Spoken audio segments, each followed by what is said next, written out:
வந்ததுக்கு அப்புறமும் சரி, ஆட்சி அதிகாரத்துக்கு வந்ததுக்கு அப்புறமும் சரி, ஒன்னே ஒன்று சொல்ற, எழுதி வச்சுக்கோங்க. இதுக்கு முன்னாடி இருந்தவங்க மாதிரியோ இல்ல இப்ப இருக்கிறவங்க மாதிரியோ ஊழல் செய்யவே மாட்டான்.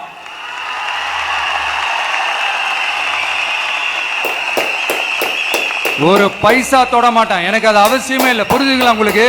எனக்கு அதை தொட வேண்டிய அவசியமே இல்லை.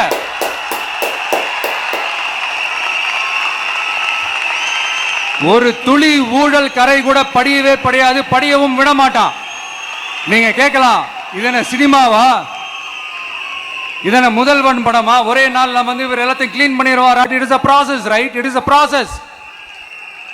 இப்படி எதுக்குமே ஆசைப்படாத ஒருத்தன் அரசியலுக்கு வரான் அப்படின்னா, அவன் கண்ணு முன்னாடி ஏதாவது ஒரு தப்பு நடக்குது அப்படின்னா, அவன் கண்ணு முன்னாடி ஏதாவது இந்த மாதிரி ஒரு ஊழல் நடக்குது அப்படின்னா, அதை பார்த்துக்கிட்டு அவன் சும்மா இருப்பான்னு நினைக்கிறீங்க?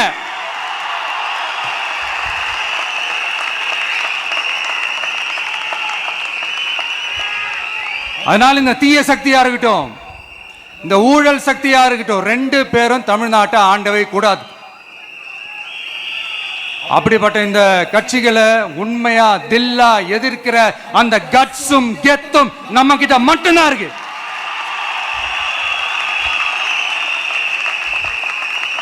அதனால நீங்க என்ன சூழ்ச்சி நம்ம மேல பண்ணாலும், என்ன அழுத்தம் நீங்க கொடுத்தாலும், இந்த அடங்கி போறதுக்கோ, இந்த அண்டி பொழைக்கிறதுக்கோ, இல்ல இந்த அடிமையா இருக்கிறதுக்கால நாம அரசியலுக்கு வரல. என் மண்ணுக்கும் மக்களுக்கும் யார் என்ன தீங்கு செஞ்சாலும் அதை எதிர்த்து அவங்க கிட்ட இருந்து நம்ம மக்களை பாதுகாக்கிறதுக்காக தான் நம்ம அரசியலுக்கே வந்திருக்கிறோம். அண்ட் முக்கியமா தோழர்களே, மக்களுக்கு என் மேல மட்டும் நம்பிக்கை இருந்தா அது பத்தாது. என் கூட டிராவல் பண்ற என்னோட எல்லா தோழர்கள்கிட்ட அந்த நம்பிக்கை வரணும்.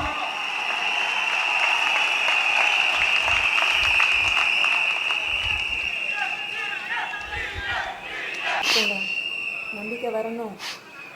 அந்த நம்பிக்கை இல்லைன்னு நான் சொல்ல வரல, இருக்குது. ஆனா அதை தொடர்ந்து எல்லாரும் கொஞ்சம் ஒற்றுமையா இருந்து கொஞ்சம் ஒற்றுமையா இருந்து சேர்ந்து உழைச்சி ஜெயிப்பீங்கல்ல. சரி, நமக்காக நம்ம மக்கள் கண்டிப்பா ஓட்டு போட்டு ஜெயிக்க வைப்பாங்க. அதுல எந்த மாற்று கருத்துமே கிடையாது.